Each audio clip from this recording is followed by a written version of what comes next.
Salut à tous, c'est Fabrice. Le Crous et moi-même avons décidé de vous proposer des recettes durant la période de confinement. Des recettes faciles à faire, avec pas beaucoup de matériel et des produits faciles à trouver. Alors aujourd'hui, quelle recette? On va retravailler le risotto. Le risotto, vous connaissez ce plat italien, mais on va le retravailler nous avec des coquillettes.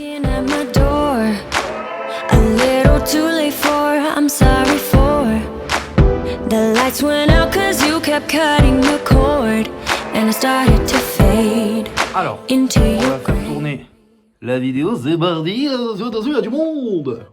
Risotto de coquillettes, je sais. Alors, le bouillon de poule. Vous prenez donc votre petit cube Maggi, sans citer de marque. Vous prenez votre petit cube bouillon et vous le réhydratez dans l'eau chaude. Mais, pour ceux qui sont chauds et qui veulent faire un bouillon maison, il vous suffit de prendre des légumes que vous avez dans le frigo. Souvent, on va mettre de l'oignon, du céleri, de l'ail, bouquet garni, à cuire 20 minutes dans de l'eau. Vous égouttez, vous gardez que le liquide et vous obtenez un bouillon de légumes. Applaudissements. Hop là! Une casserole avec une plaque à induction ou une plaque électrique, ça suffit. Un peu d'huile d'olive. On y va. On met les coquillettes à l'intérieur et on va les nacrer, on appelle ça nacrer, à l'intérieur de l'huile d'olive jusqu'à temps qu'elles deviennent transparentes. Vous allez voir, elles vont devenir un peu translucides. Là, notre bouillon, il faut que le bouillon soit chaud et attention, hein, vous allez verser au fur et à mesure le bouillon. Vous commencez avec une petite louche et vous faites que remuer et cuire en même temps. Jusque là, c'est facile. Le Crous Créteil a vraiment voulu donc vous donner ces formats culinaires pour vous faire cuisiner à la maison et vous montrer aussi que c'est pas compliqué et qu'on peut prendre beaucoup de plaisir en le faisant. Donc amusez-vous chez vous, faites la cuisine et faites un bon confinement et surtout restez chez vous. Ah là c'est important. On touille comme on dit chez moi, on remue bien en fait cette casserole. À ce moment-là, une fois que tout le bouillon s'est évaporé au bout de 10 minutes, vous pouvez mettre à l'intérieur des dés de jambon. Vous pouvez aussi ne pas les mettre, c'est pas important.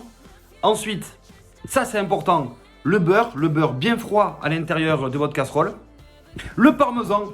Alors, si vous avez du parmesan entier, vous le râpez avec une râpe ou une microplane, ce qu'on appelle en cuisine. Mais il existe aussi déjà du parmesan déjà en poudre. Et là, en fait, c'est comme ça que le risotto va se lier. On ferme la casserole, donc on met un couvercle, on sort du feu. Et en fait, la chaleur du risotto va faire fondre tous ces ingrédients-là et va lier le risotto. En fait, dans un risotto, il n'y a pas de crème. L'aspect crème est apporté par ce mélange de beurre et de parmesan. C'est ce qui va apporter la liaison et l'onctuosité à notre risotto. C'est très important cette étape.